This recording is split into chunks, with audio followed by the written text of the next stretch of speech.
ओम स्वस्ति न इंद्रो वृद्धश्रवाः स्वस्ति नः पूषा विश्ववेदाः स्वस्ति ओम शांति ओम शांति।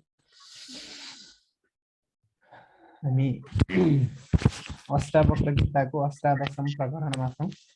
18औं 19औं 20औं 17औंसम्म पुगेका छौँ। 17औंदेखि हामी चर्चा गर्दैछौँ।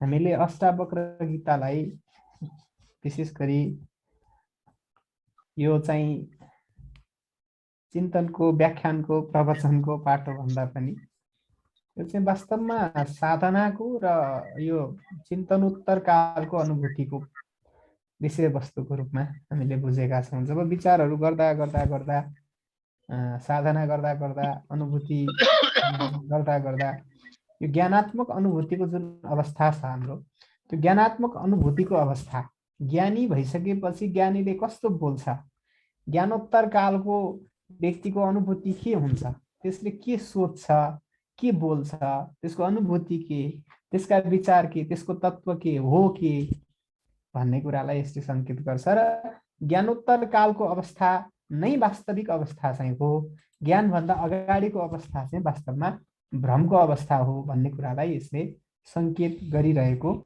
छ। पहिला पहिला हामीले कथाहरू सुन्ने गरेका छौँ। महाभारतको कथामा कौन्तेय र राधेयको प्रसङ्ग आउँछ। जबसम्म त्यो कर्ण जबसम्म म कुन्ती पुत्र हुँ भन्ने थाहा पाउँदैन, तबसम्म कर्ण भन्ने पात्रले चाहिँ आफूलाई राधा पुत्र अथवा राधेयको रूपमा आफूलाई चिन्तन गरिरहेको अवस्था छ। त्यतिखेरसम्म उसले के गर्छ, राधेयको रूपमा आफूलाई चिन्तन गरिरहन्छ। म राधा पुत्र हुँ भनेर उसले राधेय भनेर आफूलाई सम्झिरहेको छ। जब कुन्तीले महाभारतको युद्धमा अर्जुनको र कर्णको युद्ध हुने देखेपछि यथार्थ खोलिदिनुपर्छ भन्ने कर्तव्य बोध गर्नुभयो र कुन्तीले उपदेश गर्नुभयो कर्णलाई छुट्टै बोलाएर कि त कौन्तेय नै होस्, त मेरै पुत्र होस् भनेर जानकारी दिनुभयो। दिइसकेपछि उसलाई झन्यास भयो कि म कौन्तेय नै हुँ भन्ने कुरा हुन्छ। यसको मतलब के हो त भने त्यो ऊ कौन्तेय सुरुदेखि नै हो। ऊ कौन्तेय पछि भएको होइन, कुन्तीले बताइसकेपछिबाट जन्मिएको होइन। ऊ यथार्थमा कौन्तेय थियो, तर उपाधिवशात विषमा प्रसङ्गवशात अनेकौँ हावाहुण्डरी परिस्थितिहरू त्यस्ता निम्तिए जसको कारणले ऊ राधेय बनेर जीवनभर बाँचिरहेको छ। अज्ञानको कारणले, परिस्थितिको कारणले, प्रारब्धको कारणले, धेरै कुराहरू छन् त्यसमा कारणहरू। प्रारब्ध त्यसमा कारण छ, परिस्थिति त्यसमा कारण छ र ती सम्पूर्ण कारणहरूले गर्दाखेरि ऊ चाहिँ राधेयको अवस्थामा बसिरहेको स्थिति छ। जब त्यो प्रारब्ध समाप्त भयो, जब त्यो परिस्थिति त्यस्तो आयो कि उसलाई आफ्नो यथार्थ बोध हुनुपर्ने स्थिति आयो, त्यस पछाडि उसलाई यथार्थको बोध भयो, ज्ञान भयो। ज्ञानोत्तर कालमा चाहिँ उसले फेरि आफूलाई के भन्ठाल्यो, म कौन्तेय नै हुँ भनेर झल्यास बोध गर्यो। त्यसै गरी जीव पनि म जीव हुँ अथवा आत्मतत्त्वले नै आफूलाई के हुँ, म जीव हुँ भनेर जीवको रूपमा परिभाषित गरिराखेको छ। मनको कारणले, उपाधिको कारणले, पाप पुण्यको कारणले, विभिन्न अज्ञानको कारणले, स्थूल शरीर, सूक्ष्म शरीर, कारण शरीर आदि इत्यादि शरीरहरू आफैसँग भएको कारणले, विविध कारणले यो आत्मतत्त्वले पनि आफूलाई जीवको रूपमा भ्रममा बसेर बाँचिरहेको स्थिति छ। र त्यो बाँचिरहेको स्थितिबाट झल्यास ओहो यदि देहम पृथक्कृत्य क्षिति विश्रम्य तिष्ठसि, देहलाई सर्लक्कै पन्छाएर, मनलाई सर्लक्कै पन्छाएर, सङ्कल्प विकल्पलाई सर्लक्कै पन्छाएर, चाहना वासना सङ्कल्प सम्पूर्णलाई पन्छाएर र हेयता उपादेयताका कुराहरू अस्ति धेरैचोटि आए। त्यो हेयता र उपादेयता सम्पूर्ण कुरालाई पन्छाएर जब मनले मेरो यो केही पनि होइन भन्ने कुराको चिन्तन गर्यो, झल्यास भयो, त्यस पछाडि चाहिँ फेरि आत्मतत्त्व आफैमा आत्मतत्त्व हो। त्यो फेरि पनि नजानेको, नभएको, अप्राप्तको प्राप्ति त केही पनि होइन, थिएन आफूसँग, बजारमा गएर किनेर ल्याएको पनि होइन, आफूसँग ज्ञान थिएन, कुनै गुरुले हालिदियो त्यो पनि होइन, आफूसँग नभएको ज्ञान, आफू आत्मतत्त्व थिएन पछि आत्मतत्त्व बन्यो यो पनि होइन, परिणत भएको पनि होइन, आत्मतत्त्व नै थियो, आफू आत्मतत्त्व नै थियो, उसलाई आफू आत्मतत्त्व हुँ भन्ने बोध मात्रै थिएन। यस्य बोधोदय साक्षात् स्वप्नवत् भवति भ्रमः, यो 18औं परिच्छेदको पहिलो श्लोकमा चाहिँ त्यो आउँछ। बोध उदय भएपछि त्यो अगाडिदेखिको सम्पूर्ण भ्रम चाहिँ के हुन्छ, स्वप्न जस्तो हुन्छ। अहिलेसम्म हामीले जुन अनुभूति गरिरहेका छौँ त्यो अनुभूतिको अवस्था चाहिँ स्वप्नवत अवस्था हो र हामीले जे पनि चिन्तन गरिरहेका छौँ, अष्टावक्र गीता भनिरहेका छौँ, यो हाम्रो अपरोक्ष वर्णन, जनकले गरेको कुराको अपरोक्ष वर्णन हो, अपरोक्ष के अरे परोक्ष वर्णन हो। अपरोक्ष अनुभूति त हामीलाई पनि हुन बाँकी होला, अथवा हजुरहरूलाई भइसकेको छ भने त्यो धेरै राम्रो सुखको कुरा हो।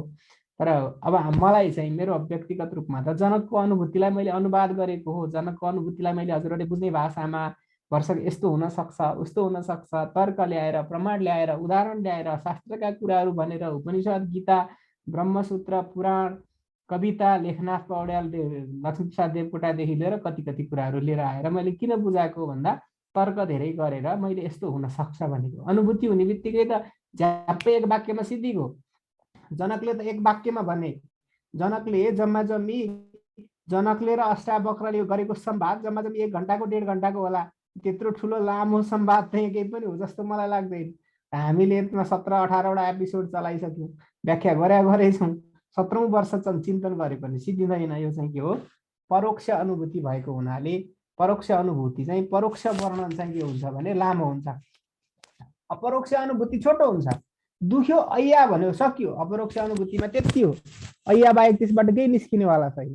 तर अब त्यो कुरो कसरी दुख्यो भनेर डाक्टरको अगाडि बताउनु पर्यो भने म यसरी बसिराखेको थिएँ, बसिराखेको बेलामा यस्तो अब म यस्तो यतापट्टि फर्किएँ, छिरिक्क गऱ्यो, अनि घोचे जसरी दुख्यो, पोले जसरी दुख्यो, त्यसबाट यो हो, त्यसबाट यो हो। हामी त्यो अपरोक्ष वर्णन गऱ्यौँ भने फुत्तै हुन्छ, परोक्ष वर्णन गऱ्यौँ भने हाम्रो त्यो धेरै हुन्छ, लामो हुन्छ। त्यही भएर हामीले अष्टावक्र गीताको जुन पनि व्याख्या छ यो मैले परोक्ष व्याख्या अनुवाद मात्रै गरिराखेको हो। यो कुरा मैले तपाईँहरूलाई फेरि पनि भने, पहिला नि भन्दै आएको हो, सधैँ नभनेदेखि त फेरि दुःख पाइन्छ है। ल अब आज हामी 17औं अध्याय 17औं प्रकरणको 5औं श्लोकदेखि अगाडि बढ्छौँ। अस्ति 17औं प्रकरणको 5औं श्लोकसम्म हामीले व्याख्या गरिसकेका छौँ। 17औं प्रकरणको 5औं श्लोकमा चाहिँ के कुरा आएको छ भने यस्तो के अरे यो एकदम बुभुक्षुरिह संसारे मुमुक्षुरपि दृश्यते भोगन मोक्ष निराकांक्षी विरलोही महाशय। यो कस्तो मिठो कुरा आएको छ। संसारमा बुभुक्षु भोग गर्न चाहने व्यक्ति पनि भेटिन्छ, मुमुक्षुरपि दृश्यते मोक्ष चाहने व्यक्ति पनि भेटिन्छ, संसारदेखि डराएर भाग्ने मान्छे पनि भेटिन्छ, संसारमै बस्न खोज्ने मान्छे पनि भेटिन्छ। तर भोग मोक्ष निराकांक्षी विरलोही महाशय, भोग पनि नचाहिने मुक्ति पनि नचाहिने, भुक्ति मुक्ति दुवैको इच्छा नभएको, नमुक्षस्याकांक्षा भव विभव वाञ्छा पिचनमे। त्यो ठ्याक्कै शङ्कराचार्यले भगवतीको स्तुति गर्ने बेलामा नमोक्षस्याकांक्षा भव विभव वाञ्छा पिचनमे भन्नुभएको छ। भव विभव वाञ्छा भनेको मुक्तिको चाहना, मोक्षस्याकांक्षा भनेको मोक्षको चाहना, त्यो दुइटै नभएको व्यक्ति चाहिँ विरलोही महाशय, विरल छ, एकदमै दुर्लभ छ, रेयर भन्नुहुन्छ अङ्ग्रेजीमा। अङ्ग्रेजीका विज्ञहरूले रेयर छ त्यो मान्छे चाहिँ, हत्तपत्त भेटिँदैन है। ल अब 6औँमा जान्छौँ हामी है। धर्मार्थ काम मोक्षेषु जीविते मरणे तथा कस्याप्युदार चित्तस्य हेयोपादेयता नहि। यो सजी एकदम स्पष्ट छ यो पनि। धर्मार्थ काम मोक्षेषु जीविते मरणे तथा कस्याप्युदार चित्तस्य हेयोपादे। उदार चित्त भनेको उदात्त चेतना भएको व्यक्ति भनेको ज्ञानी व्यक्ति, जुन व्यक्तिले दुनियाँ संसार बुझिसक्यो, जुन व्यक्तिले आत्मतत्वको बोध गरिसक्यो, अनुभूति गरिसक्यो, अपरोक्ष साक्षात्कार गरिसक्यो, त्यो व्यक्ति। धर्म अर्थ काम मोक्ष भनेको चारैवटा पुरुषार्थ। पुरुषार्थ भन्ने बित्तिकै इच्छासँग, पुरुषार्थ भनेको पुरुषद्वारा साधन गर। पुरुष भनेको या माताहरूले महिलाहरूलाई चाहिँ साह्रै हेप्यो भन्नु होला है। त्यो पुरुष भनेको चाहिँ पुरुष होइन, क्षेत्रज्ञ आत्मा पुरुष प्रधानम प्रकृति स्त्रियाम भनिन्छ। त्यो क्षेत्रज्ञ आत्मा पुरुष भनेको जीवात्मा भनेको, जीवात्मा भनेको त्यो महिला पनि हो, जीवात्मा भनेको पुरुष पनि हो। पुरुषार्थ भनेर हेप्ने, हामीले चाहिँ केही नगर्नुपर्ने, धर्म पनि हामीलाई नचाहिने, अर्थ पनि नचाहिने हो र भन्नुहुन्छ। आजभोलि फेरि नारीवादीहरूको व्यापक चर्काचर्की छ, त्यस्तो भन्न खोजेको होइन। माताजीहरूले बुझ्नु होला। अझ यो धर्म अध्यात्म भने त पछिल्लो समय, अब मैले अन्यथा पिताजीहरू नरिसाउनु होला, धर्म अध्यात्म भन्ने कुरो पछिल्लो समय चाहिँ लगभग अध्यात्म त नभनौँ, धर्म चाहिँ माताजीहरूले नै बढी धान्नु भएको छ। अब मैले के भन्दै थिएँ, उदार चित्तस्य, त्यो उदार चित्तको व्यक्तिको चाहिँ, ज्ञानी व्यक्तिको चाहिँ पुरुषार्थ, धर्म अर्थ काम मोक्ष, यी चारवटा पुरुषार्थमा, र पुरुषार्थमा म गएर अल्झेको थिएँ। पुरुषार्थ भनेको पुरुषले सिद्ध गर्नुपर्ने, पुरुषले प्राप्त गर्नुपर्ने, पुरुषले चाहने, पुरुषको अर्थको कुरासँग जोडियो। पुरुषको अर्थ हुने बित्तिकै पुरुषार्थ भयो। त्यो पुरुषार्थ भनेको चाहिँ के हो त फेरि भन्दा इच्छासँग जोडियो, कामनासँग जोडियो, सङ्कल्पसँग जोडियो। सङ्कल्पसँग जोडिने बित्तिकै त त्यो फेरि राम्रो भएन होइन। इच्छा, पुरुषार्थ भन्ने बित्तिकै त्यो केसँग जोडियो, पुरुषको इच्छासँग जोडियो। किन, प्राप्ति भन्ने कुरोको लागि त के चाहिन्छ, इच्छा चाहिन्छ, अनि यत्न हुन्छ, अनि बल्ल प्राप्ति हुन्छ। पहिला इच्छा गर्नु पर्यो, त्यस पछाडि प्रयत्न गर्नु पर्यो, त्यस पछाडि पाउने हो। त्यसै त सिधै कसैले केही पाउँदैन। भनेपछि पुरुषार्थ हुने बित्तिकै त त्यो सङ्कल्पसँग जोडियो, त्यो त इच्छासँग जोडियो। ज्ञानी व्यक्ति त सङ्कल्प विकल्प भन्दा माथि हुन्छ भनेपछि धर्म अर्थ काम मोक्ष चारैवटा कुरामा जीविते भनेको जीवनमा बाँच्नुपर्छ, म जिउँदो रहनुपर्छ, म बाँच्नुपर्छ, यो शरीर चिरकालसम्म रहनुपर्छ भन्ने चिरञ्जीवी हुने इच्छा भइहाल्यो। त्यो मरणे भनेको यो जिन्दगी साह्रै भयो, अब मर्दिन पाए नि हुन्थ्यो, काल पनि कहिले आउँदैन होइन। कतिपयको यस्तो पनि चलन चल्ती हुन्छ, काल पनि कहिले आउँदैन भन्ने निराशा व्यक्त गर्ने पनि बानी हुन्छ, त्यो पनि गर्दैन। कस्याप्युदार चित्तस्य, कस्य अपि कुनै पनि उदार चित्तस्य ज्ञानी व्यक्तिको हेय उपादेयता हुँदैन। यी कुरा, कुनै कुरा न त उसलाई चाहिन्छ न त उसलाई चाहिँदैन। चाहिन्छ भनेर ऊ त्यसलाई समात्न पनि खोज्दैन, चाहिँदैन भनेर त्यसलाई फाल्न पनि खोज्दैन। ठिक छ, के अरे जो होगा सो होगा होइन, जो हो गया सो हो गया, जो होगा सो होगा, जो होना है वो होगा ही भन्ने जुन एउटा चाहिँ हाम्रो भारतीय हिन्दुस्तानी भाषाको उखान छ, जो हो गया सो हो गया, जे भयो त्यो भयो, जे हुनुपर्छ त्यो हुन्छ।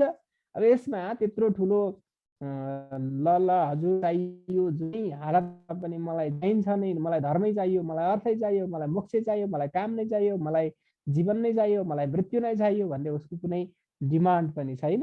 अथवा मलाई धर्म चाहिँदैन, मलाई अर्थ चाहिँदैन, मलाई काम चाहिँदैन, मलाई मोक्ष चाहिँदैन, मलाई जीवन चाहिँदैन, मलाई मृत्यु चाहिँदैन भनेर निषेध पनि छैन। प्राप्त भएको कुरामा उत्कृष्ट छ, अप्राप्त कुरामा पनि उत्कृष्ट छ। असन्तुष्टि भन्ने उसको शब्दकोशमै छैन, अशान्ति भन्ने उसको शब्दकोशमै छैन। त्यही कुरा वाञ्छा न विश्व विलये न द्वेषस्तस्य वा स्थितौ तस्य च स्थितौ यथा जीविकया तस्मात् धन्य आस्ते यथा सुखम्। वाञ्छा न विश्व विलये न द्वेषस्तस्य च स्थितौ यथा जीविकया तस्मात् धन्य आस्ते यथा सुखम्। वाञ्छा न विश्व विलय, अब यो संसार मिथ्या छ, विश्व विलय वाञ्छा। अब यो वेदान्त जहाँ बिस्तारै बिस्तारै अलिअलि आदि उदि बुझ्दै गएपछि हामीलाई चाहिँ के लाग्छ भने यो मिथ्या संसार चाहिँ खालि मेरोमा प्रतीति भइराखेको छ, खालि बुद्धिमा त्यही संसार आउँछ, त्यही नाति त्यही नातिना, त्यही छोरा त्यही छोरी, त्यही धन त्यही सम्पत्ति त्यही दौलत, कति दिमागमा खेलेको होला यो, सर्लक्क बिर्सिनु नि भनेर हामीलाई चाहिँ के हुन्छ भने यो संसार चाहिँ विलय भइदियो हुन्थ्यो भन्ने लाग्छ।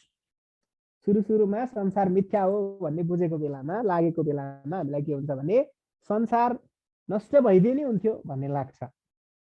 तर ज्ञानी व्यक्तिलाई विश्व विलय वाञ्छा, संसार नष्ट होस् भन्ने पनि लाग्दैन, संसार मिथ्या हो नष्ट भइदियोस् भन्ने पनि लाग्दैन।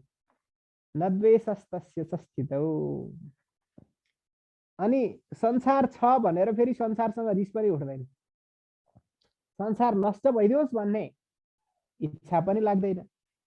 संसार छ, यो संसारले साह्रै दुःख दिएको छ, खालि संसार दिमागमा आइरहन्छ, खालि प्रपञ्च दिमागमा आइरहन्छ, खालि कुरा कचडा दिमागमा आएर खराब गरिरहन्छ भनेर ऊ फेरि संसारसँग रिस पनि गर्दैन। न द्वेषस्तस्य च स्थितौ, तस्य भनेको संसारस्य, संसारको, स्थितौ भनेको स्थितिमा अथवा संसार रहिरहेको अवस्थामा न द्वेषः, त्यसलाई फेरि रिस पनि उठ्दैन, ज्ञानी व्यक्तिलाई रिस पनि उठ्दैन।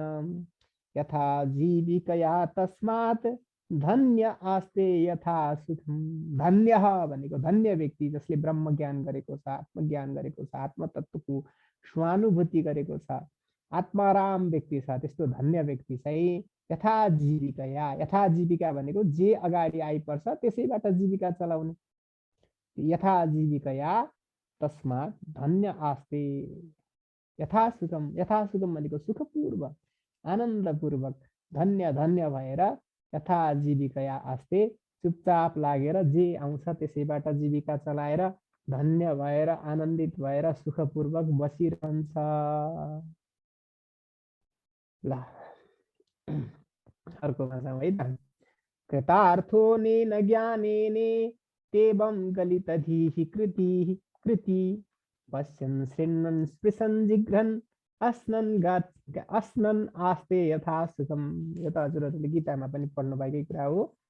कृतार्थोनेन ज्ञानेन इत्येवं गलितधीः कृति पश्यन् शृण्वन् स्पृशन् जिघ्रन् अस्नन् नास्ते यथा सुखम। अब यो संसार म भन्दा केही भिन्न हुँदै होइन। यो दुनियाँमा एउटा चिज छ, त्यो भनेको म हुँ। म बाहेक केही छँदै छैन भन्ने कुरा बुझिसकेपछि अनेन ज्ञानेन, यो अभेद ज्ञानद्वारा कृतार्थः भनेको कृतार्थ भएको व्यक्ति, इत्येवं गलितधीः, त्यसले धीः भनेको बुद्धिलाई, गलित भनेको नष्ट शिथिल बनाइसकेको छ। हाम्रो बुद्धि एकदम बडा के न मै हुँ भनेको भएर बिग्रिया हो नि। धी भनेको वास्तवमा अहङ्कार पनि हो है। बुद्धि भनेको के पनि हो? संकल्प पनि हो। बुद्धि भनेको अहङ्कार पनि हो। हाम्रो बुद्धि धेर बाठो भएर बिग्रेको छ। लाटो लड्छ एक बल्ड्याङ, बाठो लड्छ 3 बल्ड्याङ भन्ने त चलनै छ। हामी बाठो भएर बिग्रिया हो। के न धर्म चाहियो, अर्थ चाहियो, शास्त्र चाहियो भनेको छ। बाफ्रे बाफ के गरेको छ। अनि शास्त्र भनेर लिएर आयो, अनि संकल्प गर्यो, संकल्प उल्टो पढ्यो, अनि त्यस पछाडि जान्छन् नरकमा। फेरि त्यस पछाडि स्वर्ग जाने इच्छा हुन्छ, फेरि स्वर्ग गयो, फेरि छिँडे पुण्डे मर्त्यलोकम विसन्ति हुन्छ, फेरि तल आयो, फेरि त्यस पछाडि फेरि उही पुरानै त चक्र दोहोऱ्याइरह्यो। हामी बाठो भएर शास्त्रका पछि लाएर बिग्रिया हो। अब सिधा कुरो, संकल्प विकल्प केही नगएर लाटो भएर अस्ति कुरा आइसकेको थियो नि होइन, जसलाई आँखा चिन्दिँदा खोल्न पनि अल्छी लाग्छ। तस्या अलस धुरी नस्य सुखम नान्यस्य कस्यचित् भनेकै छ त। अल्छीको महाराजालाई सुख हुन्छ भनेर बकाइदा भनेको छ। यानि कि संकल्प र विकल्प पनि गर्न नजान्ने लाटो भइदिएको भए हामीलाई यो लफडा हुनेवाला थिएन। यानि कि हामीसँग बुद्धि छ, हामी संकल्प विकल्प गरिरहन्छौँ। संकल्प विकल्प गरेपछि अब के हुन्छ? यसले हामीलाई दुःख दिन्छ। तर अभेद ज्ञानद्वारा यो संसारमा म बाहेक केही पनि छैन। खाने भी राम, खिलाने भी राम, नरक पठाने भी राम, नरक जाने वाला भी राम। के छ त? के पनि फरक छैन। जाने पनि राम, लाने पनि राम, नरक पनि राम, स्वर्ग पनि राम। अब यहाँ राम बाहेक के पनि छैन, यानि कि आत्मतत्व बाहेक के पनि छैन भन्ने बुझिसकेपछि यो व्यक्तिले अभेद ज्ञानद्वारा जब आफ्नो बुद्धि अथवा संकल्प विकल्पको जुन शक्ति अथवा अहङ्कारलाई नष्ट गरायो, एवं गलितधीः कृति भनेको विद्वान त्यो व्यक्ति, ज्ञानी व्यक्ति चाहिँ पश्यन्, त्यसले हेरिरहन्छ, शृण्वन् सुनिरहन्छ, स्पृशन् छोइरहन्छ, जिघ्रन् सुँघिरहन्छ, अस्नन् खाइरहन्छ, तर यथा सुखम आस्ते सुखपूर्वक बसिरहन्छ। यो पश्यन् भनेको आँखाले हेर्छ, शृण्वन् भनेको कानले सुन्छ, स्पृशन् भनेको स्पर्शनेन्द्रिय छालाले छुन्छ, जिघ्रन् घ्राणेन्द्रिय अथवा नाकले सुन्छ, अस्नन् भनेको मुखले खान्छ अथवा जिब्रोले स्वाद लिन्छ। यानि कि पञ्च ज्ञानेन्द्रियका कर्महरू गर्दा गर्दै पनि सम्पूर्ण कुरा ज्ञानेन्द्रियहरूले सम्पूर्ण आफ्नो एक्टिभिटी गर्दैछन्, तर यथा सुखम आस्ते ऊ चुप्प लागेर बसेको छ। तिनीहरूसँग सती जाँदैन। मैले सती जाने शब्द धेरै प्रयोग गरेको छु है, तपाईँहरूले बुझ्नु होला। तिनीहरू पछि लागेर ओहो खान पाए हुन्थ्यो, क्या मिठो, आहा आहा फेरि पनि खान पाए हुन्थ्यो भनेर त्यसको फेरि स्वादको पछि पनि दौडिराख्दैन। पश्यन्, आहा कस्तो राम्रो रूप भएको पुतली रहेछ, त्यसलाई पछ्याइ जान पाए हुन्थ्यो भन्छ नि हामी बच्चामा हुँदाखेरि, कहाँ गयो खोजिरहनु, त्यसरी नै हिँड्दैन।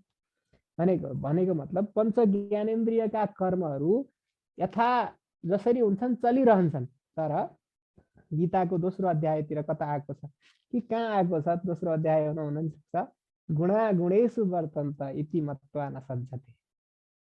यी गुणहरू हुन्, गुणका पछि लागिरहन्छन्। यानि कि इन्द्रिय उनीको कामै त्यस्तै हो, गरिरहन्छन्। लागुन भाइ भन्छ, ऊ परबाट जात्रा हेरेर चुप्पो लागेर बस्छ, केही मतलब गर्दैन। तर हामी चाहिँ के गर्न थाल्छौँ, ओए आँखा त्यता नजा, ए मन त्यता नजा, अथवा ओए मन यता चाहिँ जा न, यता चाहिँ जा भनेर हामी चाहिँ बडा किन कन्ट्रोल गरेर यता र उता यता र उता यता र उता गरिदिरहन्छ। ज्ञानी व्यक्ति यो लफडातिर लाग्दैन, उसले कसैलाई केही जबरजस्ती गर्नतिर खोज्दैन, आफ्नो ठाउँमा बसिरहन्छ। त्यही नै कुरा यसले गर्न खोजेको।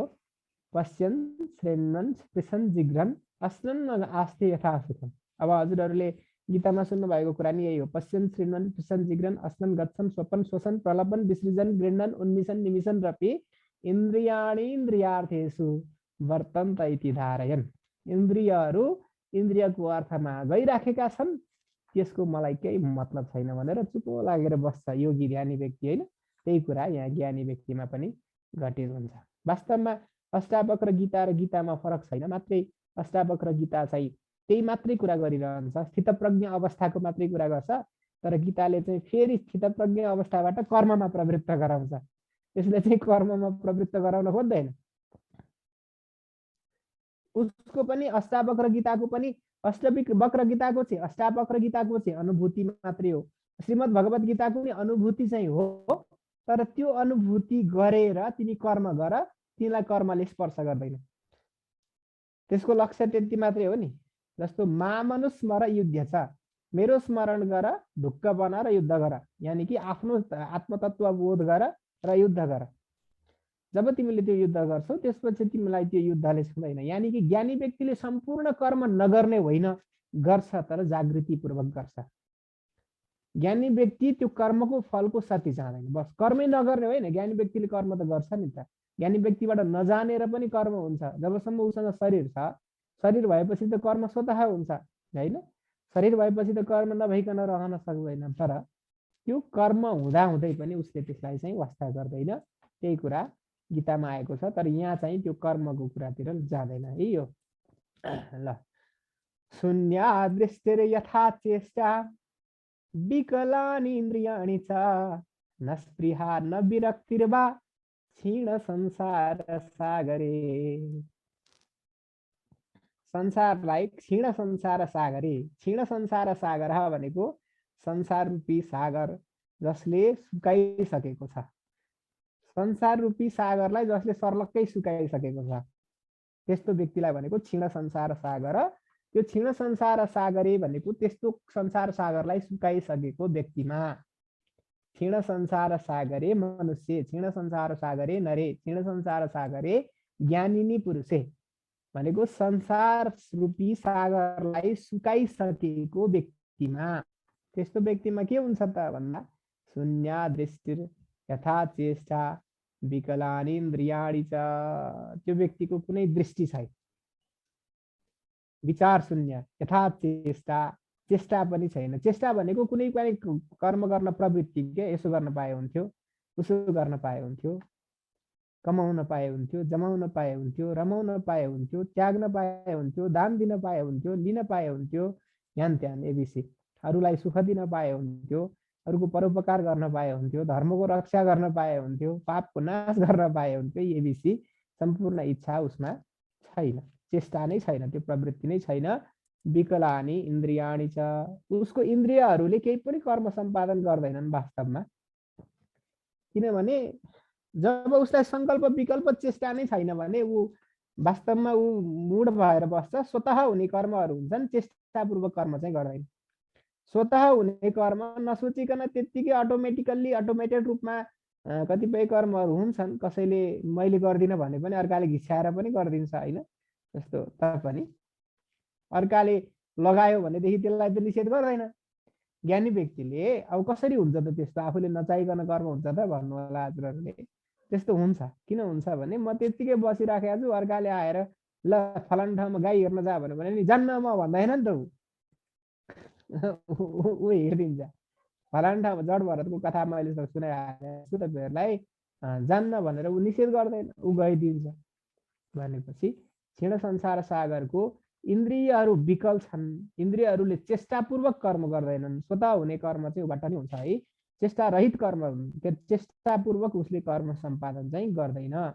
न स्पृहा न विरक्तिर्वा, तर त्यस्तो व्यक्तिमा स्पृहा भनेको आसक्ति, स्पृहा भनेको इच्छा, स्पृहा भनेको डिजायर, स्पृहा भनेको सङ्कल्प, स्पृहा भनेको कामना।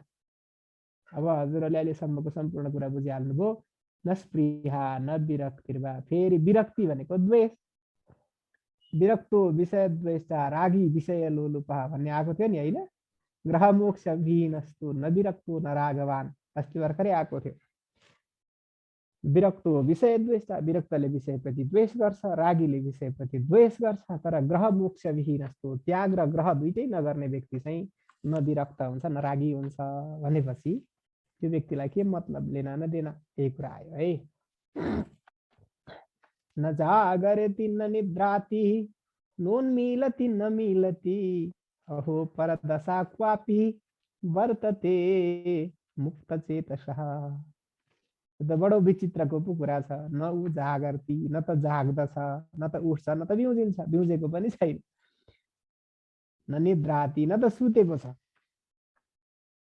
जागेको भए त के गर्नुपर्ने, अनेक चेष्टा गर्नुपर्ने, विषयप्रति लाग्नुपर्ने, हेर्नुपर्ने, देख्नुपर्ने, खानुपर्ने, खेल्नुपर्ने, पकाउनुपर्ने, तुल्याउनु पर्ने, पाल्नुपर्ने, पोस्नुपर्ने, अनेक गर्नुपर्ने नि त। जागेको पनि छैन अनि सुतेको पनि छैन। सुतेको भनेपछि त सपना देख्नुपर्ने, दुनियाँ कता कता के गर्नुपर्ने, अज्ञान जस्तो हुनुपर्ने, त्यस्तो पनि छैन। न जागर्ती न निद्राती, न त जागेको छ न त सुतेको छ। नोन्मिलती नमिलती, न त आँखा खोलेको छ न त आँखा बन्द गरेको छ। यानि कि आँखा खोलेको बन्द गरेको जस्तो कुनै पनि इन्द्रियको क्रियाकलाप भन्न खोजेको, कुनै पनि इन्द्रियको चेष्टापूर्वक क्रियाकलाप गरेको छैन। अहो परदशा क्वापि वर्तते मुक्त चेतसः, मुक्त चेतसः भनेको मुक्तात्मा महापुरुषको क्वापि कुनै, कापी हो यो, खासमा क्वापी होइन यो है। हजुरहरूको किताब छ भने हजुरहरूको किताबमा क्वापी छैन होला, कापी छ होला। यो मेरो कहिलेकाहीँ मेरोमा नि अशुद्ध भइराखेको छ, ठिक छ। अशुद्ध अलिअलि हुनु नि पर्छ होइन, गुरुले पनि अशुद्ध गर्दा रहेछन् भन्न त पाउनु पर्यो नि सबैले होइन। अहो परदशा कापी वर्तते मुक्त चेतसः। कहाँ पुगेँ म? 10औं श्लोकमा थियौँ जस्तो लाग्छ। यो परदशा कापी हुनुपर्छ जस्तो लाग्छ मलाई। अब त्यही पनि म फेरि पनि हेरौँला। ठिक छ, कापी नैमा अर्थ लाग्छ यसको। कुनै परदशा, हामीले हाम्रो दिमागले चिन्तनै गर्न नसक्ने अवस्था, त्यस्तो छ। मुक्त चेतसः भनेको मुक्तात्मा व्यक्तिको त्यस्तो अवस्था छ जुन अवस्थाको हामी वास्तवमा चिन्तन गर्नै सक्दैन, जुन अवस्थाको हामी वास्तवमा विचार गर्नै सक्दैन, त्यस्तो अवस्थामा ऊ पुगेको छ, त्यस्तो अवस्थामा ऊ बसेको छ। अहो परदशा कापी वर्तते मुक्त चेतसः, मुक्तात्मा महापुरुषको दशा त अथवा अवस्था त हामीलाई थाहै हुँदैन। ऊ सुतेको छ भनौँ, एउटा अवस्था हुन्छ नि त हाम्रो, ऊ सुतेको छ, ऊ जागेको छ, ऊ जान्ने छ, ऊ नजान्ने छ, ऊ यस्तो छ, ऊ बिरामी छ, ऊ स्वस्थ छ। तर ज्ञानी महापुरुषको त्यस्तो केही पनि हुँदैन। ऊ सुतेको छ भन्न नि मिल्दैन, ऊ उठेको छ नि भन्न मिल्दैन। त्यस्तो आयो है। यो कस्तो अवस्था हो, राम जाने साधना गर्ने महापुरुषहरूले मलाई दिनु होला उत्तर। सर्वत्र दृश्यते स्वस्थः सर्वत्र विमलाशयः समस्त वासना मुक्तो मुक्तः सर्वत्र राजते। सर्वत्र दृश्यते स्वस्थः, सर्वत्र भनेको सबै अवस्थामा, सबै ठाउँमा। स्वस्थ दृश्यते, स्वस्थ देखिन्छ। यानि कि कहीँ पनि उसलाई विचलन छैन, कहीँ पनि उसलाई अशान्ति छैन, कहीँ पनि अस्वस्थता छैन। सर्वत्र दृश्यते स्वस्थः, सम्पूर्ण अवस्थामा ऊ स्वस्थ छ, आनन्दित छ। सर्वत्र विमलाशयः, ऊ सबै अवस्थामा विकार रहित छ। आशय भनेको विमलाशय भनेको सम्पूर्ण अवस्थामा के छ, विकार रहित छ। उसलाई कुनै पनि अवस्थामा विकार उत्पन्न भएको छैन। समस्त वासना मुक्तो मुक्तः सर्वत्र राजते, सम्पूर्ण वासनाहरूबाट मुक्त भएको मुक्त व्यक्ति सर्वत्र राजते, सम्पूर्ण अवस्थामा धपक्क बलेको छ, आनन्दित छ। कहिले पनि उसलाई शोक जस्तो छैन, कहिले पनि उसलाई मोह जस्तो छैन, कहिले पनि उसमा विचलन छैन। मुक्तः सर्वत्र राजते, मुक्त महापुरुष सधैँ शोभित छ, सधैँ प्रकाशित छ, सधैँ प्रज्वलित छ। मुस्क मुस्कुराइरहन्छ अनि ऊ धेरै रुँदा पनि रुँदैन, हाँस्दा पनि हाँस्दैन। त्यस्तो अवस्था के आनन्दित, आनन्दै आनन्दमा बसेको छ। अब यहाँ फेरि अघि नै भनेको कुरा आयो, पश्यन् शृण्वन् स्पृशन् जिघ्रन् अस्नन् गृह्णन् वदन् व्रजन् ईहिता निहितैर्मुक्तो मुक्त एव महाशयः। अब पश्यन् हेरिरहेको छ, शृण्वन् सुनिरहेको छ, स्पृशन् छोइरहेको छ, जिघ्रन् खाइरहेको छ, जिघ्रन् भनेको सुँघिरहेको छ, अस्नन् भोजन पनि गरिरहेको छ, गृह्णन् लिइ पनि रहेको छ, वदन बोली पनि रहेको छ, व्रजन छोडी पनि रहेको छ अथवा हिँडी पनि रहेको छ। तर यी सम्पूर्ण क्रियाकलाप गरिरहँदा पनि ईहिता निहितैर, ईहिता भनेको इच्छित व्यक्ति, इष्ट अथवा आदेय हैन, हेयोपादेय भनेर अस्ति हामीले पढाएको थियौँ, हेय र उपादेय। त्यो ईहित भनेको इच्छाइएको कुरा, अनि अनिहित भनेको नचाहिएको अनिच्छित कुरा। त्यो ईहित र अनिहितबाट ऊ मुक्त छ। त्यो इच्छा र अनिच्छा भनेको त के, मानसिक क्रिया हो। इच्छा र अनिच्छा भनेको के हो, मनको क्रिया हो नि, संकल्प विकल्प हो नि त्यो भनेको हैन। अब मनको संकल्पै छैन, विकल्पै छैन भने उसले इच्छित र अनिच्छितकै हुने कुरा भएन। ईहित र अनिहितबाट ऊ मुक्त छ। ईहिता निहितैर मुक्तो मुक्त एव महाशय। त्यो व्यक्ति महाशय, त्यो महापुरुष, त्यो ज्ञानी, त्यो आनन्दित व्यक्तित्व, त्यो आत्माराम व्यक्तित्व ईहित र अनिहितबाट मुक्त छ। ल यो पनि विचित्रै कुरा भइहाल्यो, सकिहाल्यो है त। न निन्दति न चस्तौति न हृष्यति न कुप्यति न ददाति न गृह्णाति मुक्त सर्वत्र नीरसः। न निन्दति, कसैको निन्दा पनि गर्दैन। हामी त गर्छौँ नि हैन, कुरा काट्ने मान्छेको आयु अलि धेरै हुन्छ अरे। अस्ति भर्खर हामीले एउटा कुरा पत्ता लाग्छ एउटा वैज्ञानिक अनुसन्धानमा एउटा कुरा पत्ता लाग्यो, कुरा काट्ने मान्छे धेरै बाँच्छ अरे। अब धेरै बाँच्नु त छैन, त्यो ज्ञानी मान्छेलाई किन कुरा काटिरहन्थ्यो हैन। हामीलाई पो धेरै बाँच्नु छ र हामी कुरा काट्छौँ त कुरा काट्ने मान्छेको आयु धेरै हुन्छ भने छ। अब दिनको 1 घन्टा जति चाहिँ कुरा काट्नु पर्यो भन्ने लागिरहेछ मलाई। किन हामीसँग इच्छा छ, राग छ, राग भएपछि हामी के गर्छौँ, अर्काको निन्दो चर्चो गर्छौँ, अर्काले केही गर्यो भने चित्त दुख्छ, अनि कुरा काट्छौँ। कुरा काटेर बडो खुसी हुन्छौँ हामी, आनन्द लाग्छ हामीलाई कुरा काट्न भए, निन्दति। तर ज्ञानीले त्यो निन्दा पनि गर्दैन। नचस्तौती, के न प्रशंसा गरेर आम्मा फलानु यस्तो, यो उस्तो, उहाँ त यस्तो अरे उस्तो अरे, कति जानेको कति बुझेको, हाँसेको पनि राम्रो, बोलेको पनि राम्रो, लाएको पनि सुहाएको, खाएको पनि सुहाएको नि भन्दैन हैन। स्तुति पनि हामी स्तुति गर्नु पर्यो भने नि, गर्नु पर्यो भने कम गर्छौँ, उचाल्नु पर्यो भने आम्मा छुट्टै, निन्दा गर्नु पर्यो भने नि छुट्टै हुन्छ हाम्रो। तर ज्ञानी व्यक्तिले दुवै काम गर्दैन। न हृष्यति न कुप्यति, खुसी भएपछि आमामामा के हुन्छ हाम्रो, 3 बित्ता माथि उफ्रिने, 3 बित्ता उचाली हैन। हे तन्नेरी उठन पृथ्वी 3 बित्ता उचाली, जुरुक्क बुरुक्क उफ्रेर संसारको राजामै हुँ जस्तो लाग्छ। तर ज्ञानी व्यक्तिलाई त्यस्तो लाग्दैन, किनकि उसमा संकल्पै छैन। हामीलाई खुसी, हर्ष भनेको के हो त, कुनै कुरा इच्छित वस्तुको प्राप्तिबाट हर्ष हुने हो। चाहेको कुरा पाइयो भने हर्ष हुने हो। हर्ष हुने भनेको सङ्कल्पसँग जोडिएको कुरा हो, क्लियर यो। त्यही भएर ज्ञानी व्यक्तिलाई त्यो हुँदैन। र नकुप्यति, चाहेको कुरा नपाउँदा अथवा नचाहेको कुरा पाउँदाखेरि रिस उठ्ने हो। हामीलाई यो कोरोना भाइरस चाहिएको थिएन र आयो, अब हामीलाई रिस उठिरहेछ, कति यसले दुःख दिएको होला, घरभित्र थुनेर राखेको छ। आज यो माघ बेला हामीलाई यो चाहिँ मरुन्जेलको वर्षा झरी पनि चाहिएको थिएन, हिलो बनाएर चिसो बनाएर खुट्टा कति गरे पनि तात्दैन, कति रिस उठिरहेछ हामीलाई होइन। झोक चलिरहेछ, घाँटी बसिरहेछ, के भइरहेछ।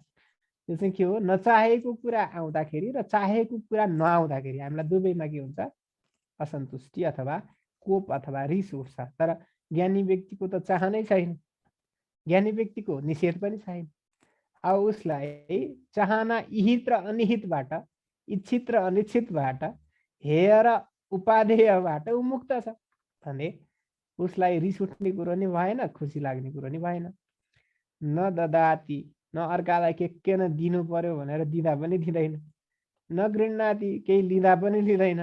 मुक्त सर्वत्र निरस, मुक्त व्यक्ति त सर्वत्र निरस हुन्छ। वास्तवमा यसो हेर्दाखेरि हाम्रो दृष्टिले त्यो मुक्त भन्ने व्यक्ति चाहिँ साह्रै अक्कडो लाटो केही न केहीको मूर्ख जस्तो, बाल अन्ध जड मुखवत भनेर बताइएको छ शास्त्रमा पनि।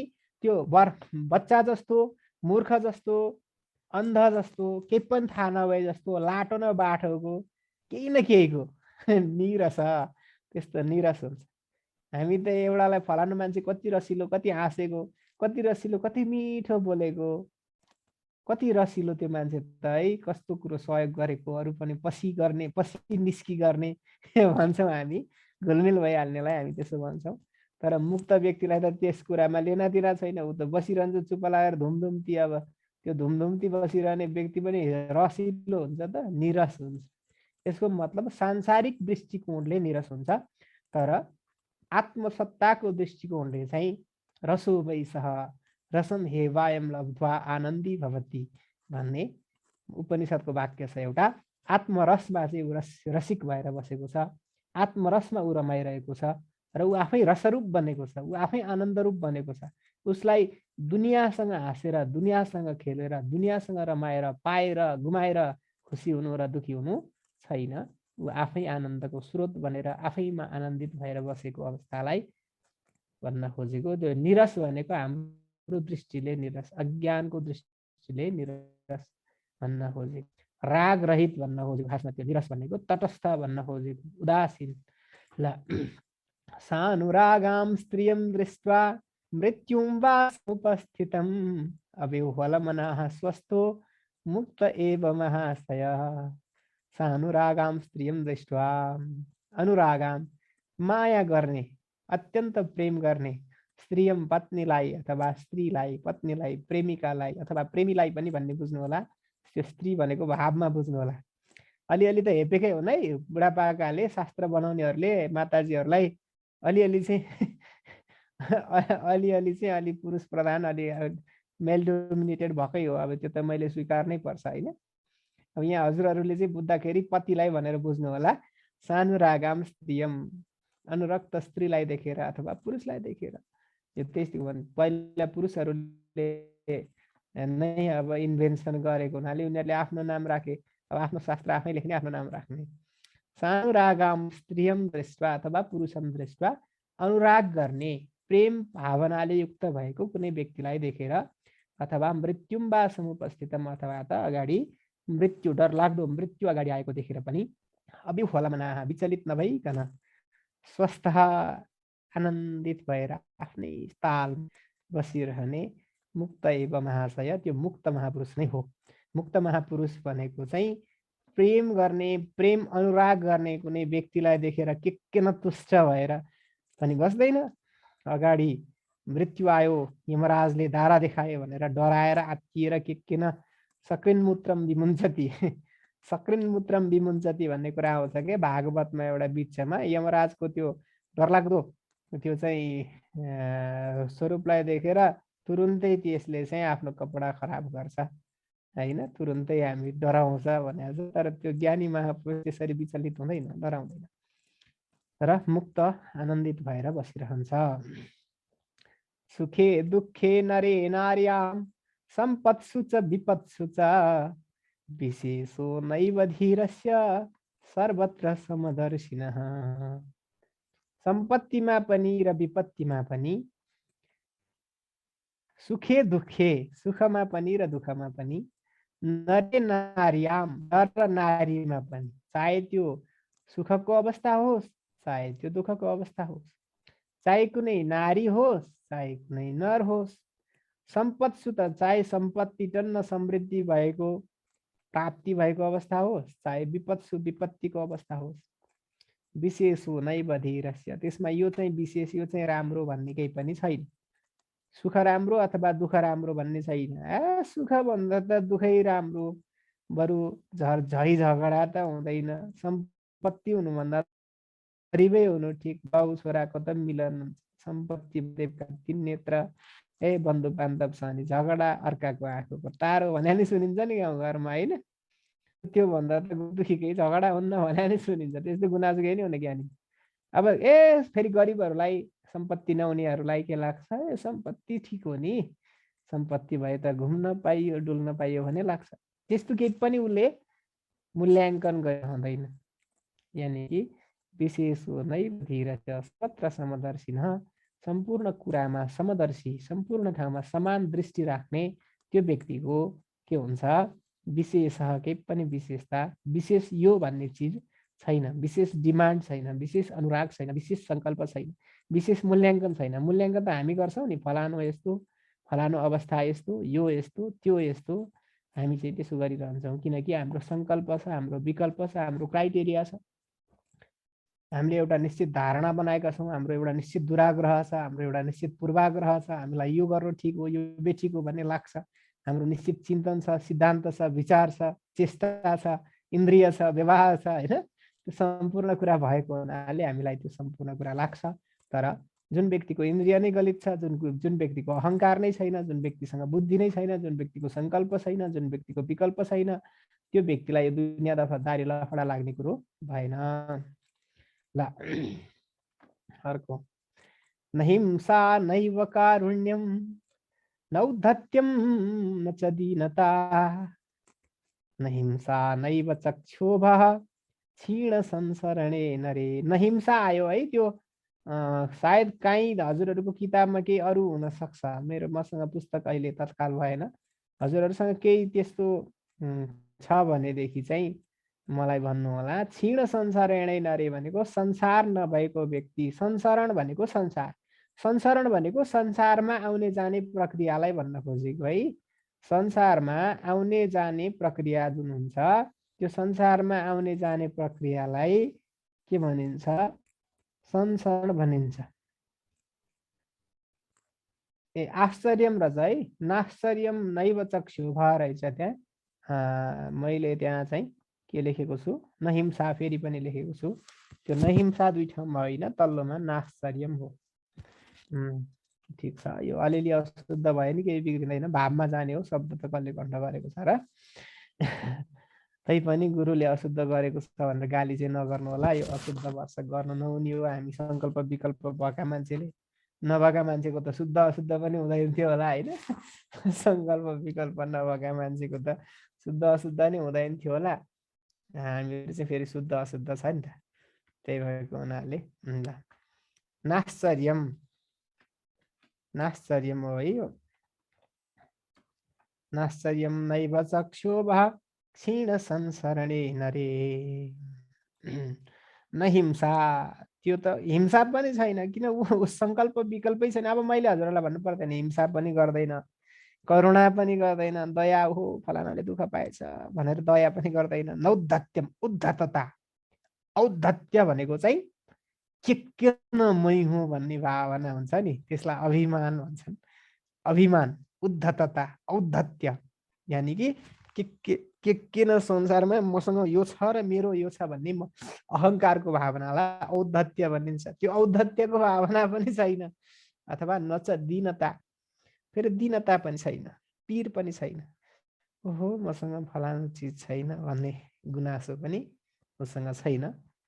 यस्तो दुवै चिज नभएको, औद्धतता अथवा उद्धतता नभएको, दीनता पनि नभएको, तटस्थ चेतना भएको, नाश्चर्यम नैव चक्षुभः, न त कुनै कुराको ओहो कति ठुलो आश्चर्य। हामीलाई लाग्छ नि सानातिना कुरा नि, फलानाको त यस्तो भएछ है, थाहा नै थिएन, अथवा मेरै पनि यस्तो भइसकेछ मलाई त थाहा नै छैन।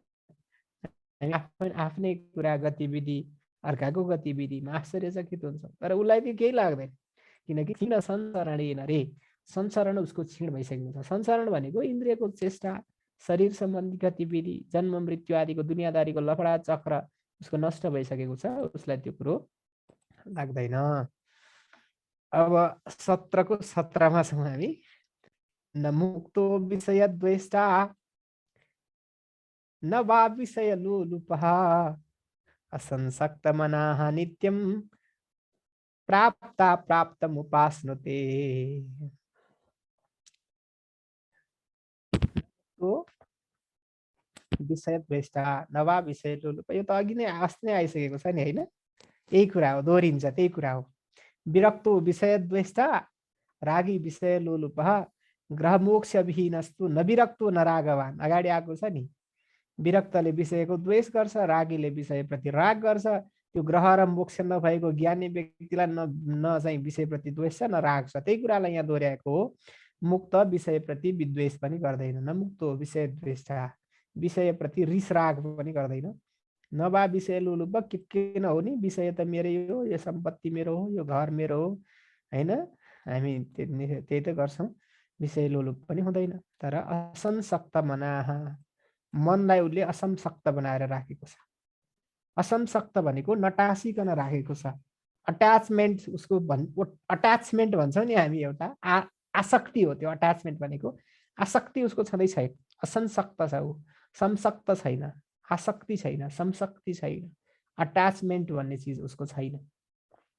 असंसक्त मनाः पार्थ योगम युञ्जन मदाश्रय असंशयम समग्रम माम यथा ज्ञास्यसि तत्शृणुः।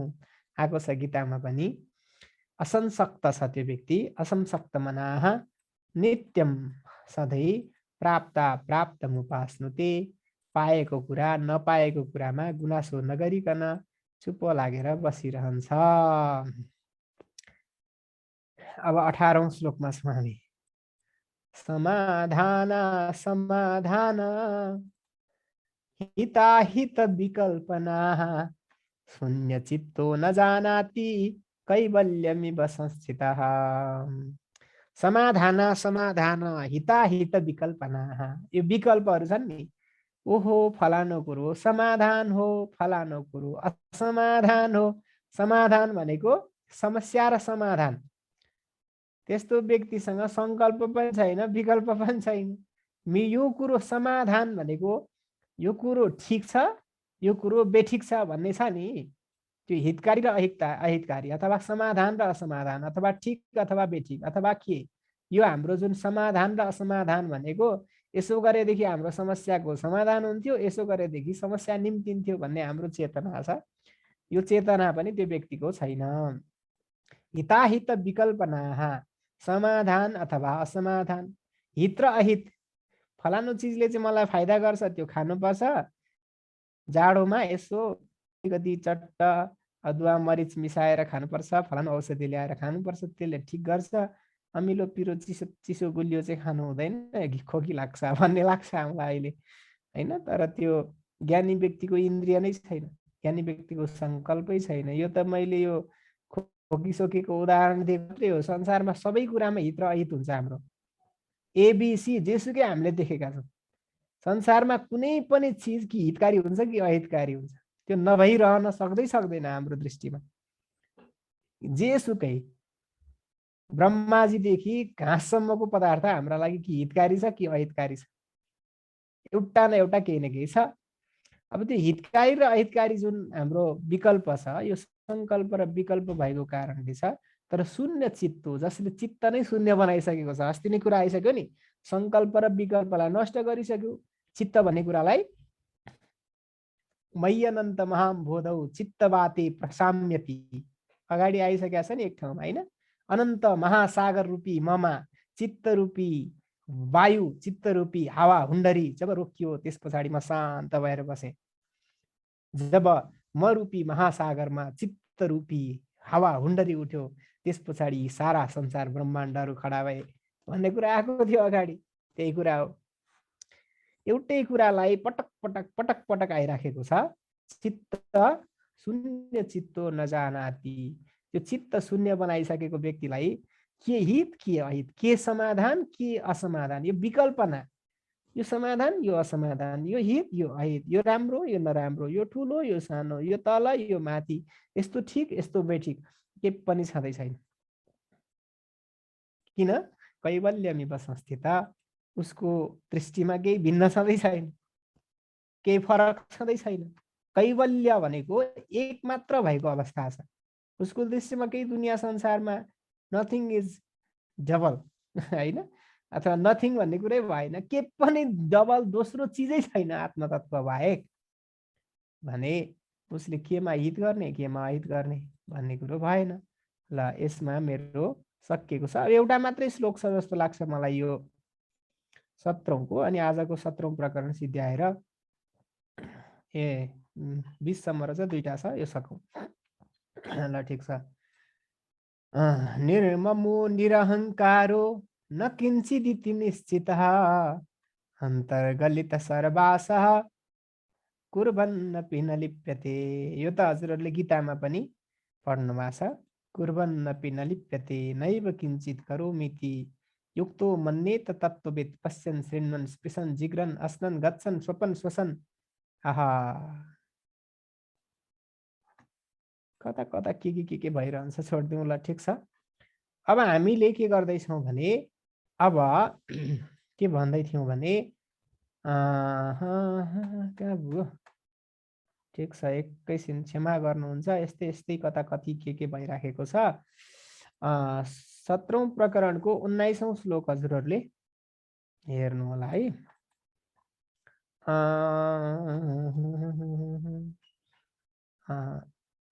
त्यो श्लोकै नभएपछि त केमा टेकेर गफ गर्ने भन्ने कुरो हुँदो रहेछ कि। श्लोकै हरायो बिचमा, मैले स्क्रिन सेयर गर्न थाल्दाखेरि। अस्ति पनि एक दिन यसै गरी दुःख आएको थियो। यो दुःख सुख भन्ने कुरो नि हामीलाई मात्रै आएको होला नि, ज्ञानी व्यक्तिलाई त यो पनि सुख दुःख आउँदैन थियो होला होइन। यसैमा ज्ञान देख्थ्यो होला त्यो व्यक्तिले। ल ठिक छ। निर्ममो निरहङ्कारो न किञ्चिदिति निश्चित अन्तर्गलित सर्वाशः कुर्वन्नपि न लिप्यते। निर्ममो निरहङ्कारो, मम भन्ने चिजै छैन के। मम भनेको मेरो छ नि यहाँ, मलाई हजुरहरू मेरै जस्तो लाग्छ, हजुरहरूलाई म मेरै जस्तो लाग्दो हो। फेरि हाम्रा गुरु भन्ने लाग्छ, हाम्रा चेला भन्ने लाग्छ, हाम्रो देश, हाम्रो राज्य, हाम्रो राष्ट्र, हाम्रो घर, मेरो देश, मेरो राज्य, मेरो विषय, मेरो टोपी कैलाशको शिर जस्तो होइन, मेरो लाग्छ हामीलाई। यो मम भन्ने भावना त्यो ज्ञानी व्यक्तिमा छैन। निर्मम भनेको मम भन्ने भावना, मेरो भन्ने भाव नभएको। निरहङ्कार, अहङ्कार, यो अहङ्कार भन्ने चिज बडो गजबको शब्द हो है। अहम भनेको म, अहङ्कार भनेको अहमको कार अथवा मै हुँ भन्ने भावना। म भन्ने चिजमा नटिकिकन ऊ केही कुरो गर्दै गर्दैन। जस्तो केही कुरो जान्यो भने नि मैले जानेको छु, अरूले के जानेका छन् भन्छ। अथवा अर्को केही सम्पत्तिको अहङ्कार, मेरो सम्पत्ति छ, अरूको के छ भन्छ। आफूसँग नजोडी केही कुरै गर्दैन, त्यसलाई भनिन्छ अहङ्कार। कुनै पनि चिज आयो, मेरो चस्मा, मेरो टोपी, मेरो घर, मेरो बारी, मेरो देश, ऊ जेसुकै कुरामा पनि मलाई नजोडिकन कुरो गर्दैन, त्यसलाई भनिन्छ अहङ्कार। त्यो अहङ्कार पनि छैन नि त ज्ञानी व्यक्तिमा, निरहङ्कार छ त्यो व्यक्ति। न किञ्चित् इति निश्चित, किञ्चित न इति निश्चित, यो संसार के पनि होइन भन्ने कुरा जसले निश्चय गरिसकेको छ, न किञ्चित् इति निश्चित, यो संसार के पनि होइन भन्ने निश्चित गरिसकेको तत्त्वज्ञानी पुरुष। अन्तर्गलित सर्वास, अन्तर भनेको अन्तः भनेको भित्रै मनमा, सर्वा गलित सर्वास सम्पूर्ण आशाहरूलाई गलाइसकेको, नष्ट गरिसकेको व्यक्ति। कुर्वन्नपि न लिप्यते, कर्म गर्दा गर्दै पनि कर्ममा टाँसिँदैन, यानि कि कर्मको फलले उसलाई प्रभावित पार्दैन, फेरि जन्ममा, फेरि स्वर्गमा, फेरि नरकमा पठाउँदैन। हामीले चाहिँ अहङ्कार र ममको भावना नराखिकन कर्म गर्न सकेका छैनौँ। अहङ्कारको भावनाले कर्म गरिरहेका छौँ अथवा ममको भावनाले कर्म गरिरहेका छौँ। अनि कर्म गरेपछि के भन्छौँ भने, अनि यो कर्म चाहिँ मैले गरेँ, अब तै सुख पाइएला कि परत्र सुध्रेला कि भन्ने हामीलाई फेरि सङ्कल्प छ। अनि त्यो सङ्कल्प भएपछि सङ्कल्प सँगसँगै टाँसिन्छ त्यो कर्मको फल। किन तैँले पोको पारेर राखेका थिइस् त, ल अब भोग भन्छ के, त्यही कर्मको फलले थिचिरहन्छ। त्यही कर्मको फलले उडाएर स्वर्ग लैजान्छ, त्यही कर्मको फलले नरकमा झार्छ, त्यही कर्मको फलले मनुष्य बनाउँछ, त्यही कर्मको फलले फेरि रुख वृक्ष कीट पतङ्ग 84 कति हो के हो हजुरहरूले बुझिहाल्नु भएको छ, त्यो सम्पूर्णमा घुमाइरहन्छ। किन? हामीले कर्मलाई मम र अहम सहित गरेका छौँ र अहम र मम पूर्वक गरिने कर्मले नै हामीलाई यो दुनियाँ लफडामा पारिराखेको छ, त्यही कुरा हो। तर अन्तर्गलित सर्वास, सम्पूर्ण आशालाई, सम्पूर्ण कामना वासनालाई जसले चाहिँ गलाइसकेको छ त्यो व्यक्तिको कुर्वन्नपि न लिप्यते, कर्म त गर्छ तर कर्ममा टाँसिँदैन, यानि कि कर्मको फलले उसलाई दुःख दिँदैन। हामी वास्तवमा कर्म टाँसेका हौँ। हामीले आफू टाँसिने लिसो छ नि, आफ्नो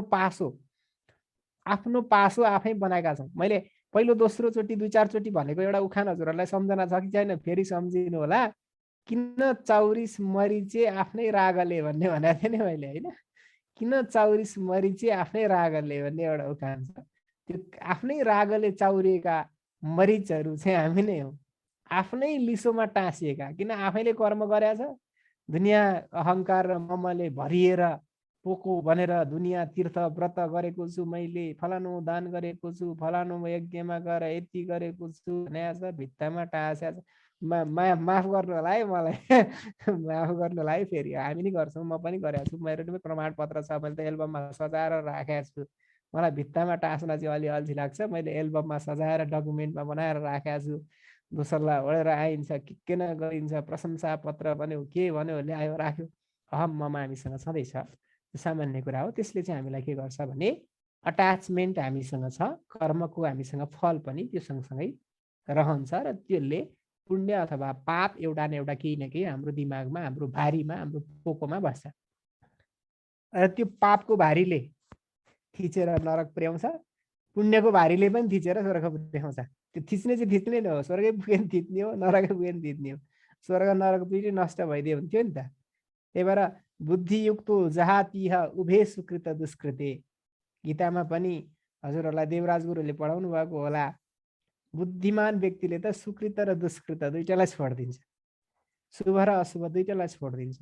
अथवा त्यो जुन अन्तर्गलित सर्वास व्यक्ति छ, सम्पूर्ण सङ्कल्प नष्ट भएको व्यक्ति छ, त्यो व्यक्तिले कुर्वन्नपि न लिप्यते, कर्म गर्दा गर्दै पनि शुभ र अशुभ दुवै फलले उसलाई छुँदैन। त्यही नै कुरा गर्न खोजेको हो। अब आजको लागि अन्तिम यो है। मनः प्रकाश सम्मोह स्वप्न जाड्य विवर्जित, दशाम कामपि सम्प्राप्तो भवेद गलित मानसः। मन प्रकाश, यो मन जागेको हुनाले, मनको वासनाको कारणले सम्मोह, स्वप्न, जाड्य तीनटा कुरा आउँछन्। सम्मोह भनेको मोह के, मनको वासना जाग्छ।